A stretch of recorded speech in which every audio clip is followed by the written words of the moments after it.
everyone, and welcome back to another episode of Tiny Kitchen Cooks. Ding! So today, all about combining some of my favorite spices. So first of all, I brought this back with me from the USA last time I was there. This is a spice blend from Trader Joe's. They call it chililime seasoning blend rather. This is basically the Trader Joe's version of another spice blend that you can commonly get in grocery stores. A Mexican spice blend that I also love, called Tajin.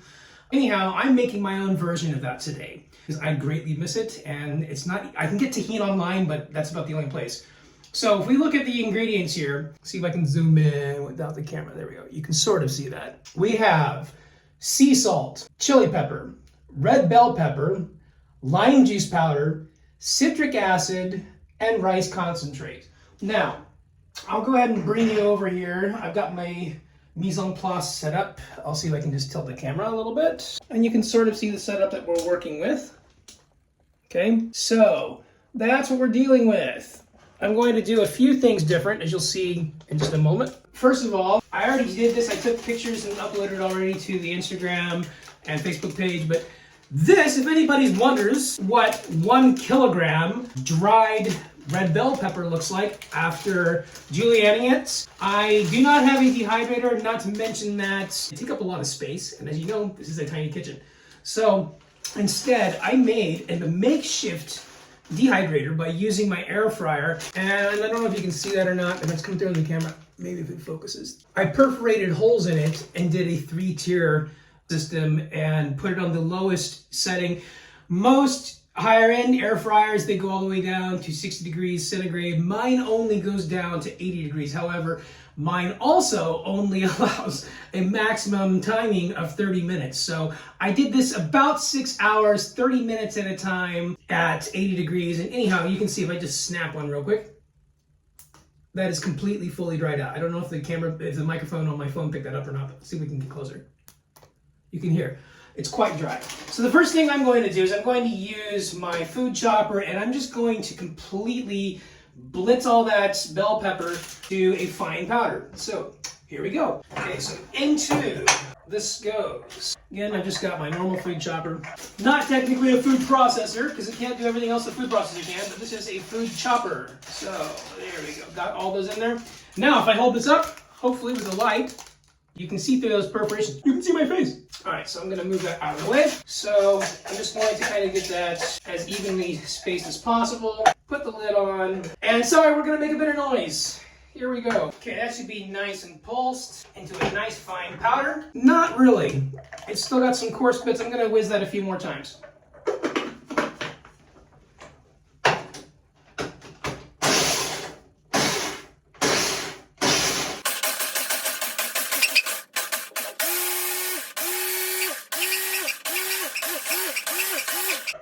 Okay, let's see if that's any finer.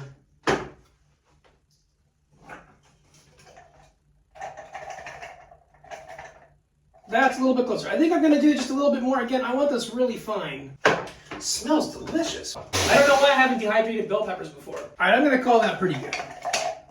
All right. That gave us, it looks like a little bit more than 2 tablespoons worth. Actually, that's almost exactly 2 tablespoons worth. We'll find out in a little bit. Okay, so that's our bell pepper.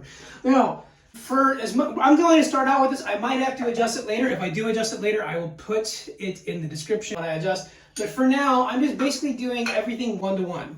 Okay? And actually, that's quite a bit. So, again, using the same spice bottle, we're just going to fill this up. All right, so first of all, I'm going to start with a tablespoon of that dehydrated bell pepper I just shook up. This would be better, of course, if I were using a funnel. Okay, that already, put it to the side. That's about 1/5 of our bottle, so this should be about good. All right, so similarly, this is just dried chili powder. I buy it in bulk and then fill the jar. Now that you've seen the label, I can take that off. Okay, same thing. We are going to add into that a tablespoon of dried chili. Okay, it's a little less than half full now, looking good. Next, tablespoon each citric acid, which is going to give it a little bit of tang. Lime powder, which I have here. Again, I can get this everywhere over here. Let's get the camera focused there. And also, the recipe called for sea salt, but I'm going to use Himalayan pink salt just because I like the flavor a little bit better. And this is already finely ground. So let's get that citric acid in there first. Ooh, already one thing I noticed is a clump. I'm going to have to take that out. Why are there clumps? There shouldn't be clumps. Okay, into the jar that goes. I really do need to get a funnel. That's the next thing on my purchase list. Okay, next we'll do the lime powder. By the way, this is Knorr brand, or the German pronunciation, Knorr. Same brand. We have it over here too. Okay. Ooh, I've never actually looked at that. You're not gonna be able to see that on camera, but if you look inside there, you can actually see specks of lime zest. No wonder this is so good.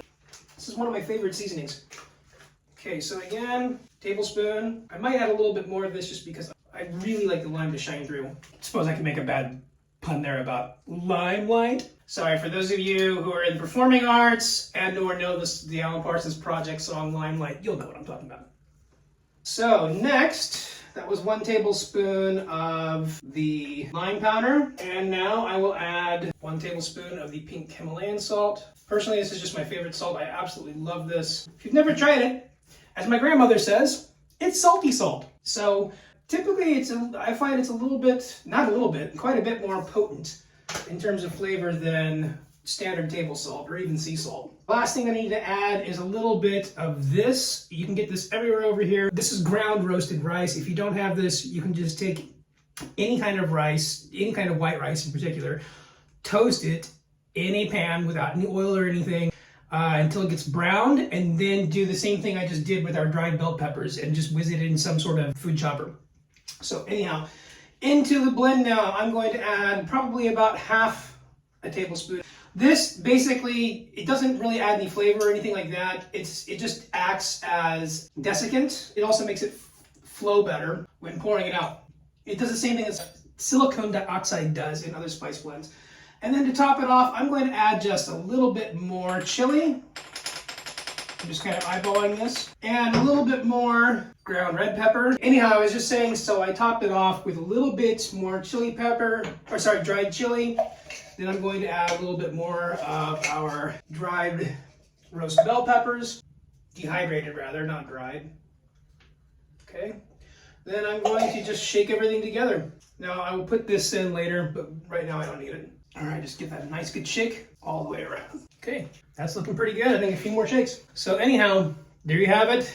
There's Trader Cameron's chili and lime seasoning. Enjoy. I'll let you know how this comes out later. Any kitchen cooks.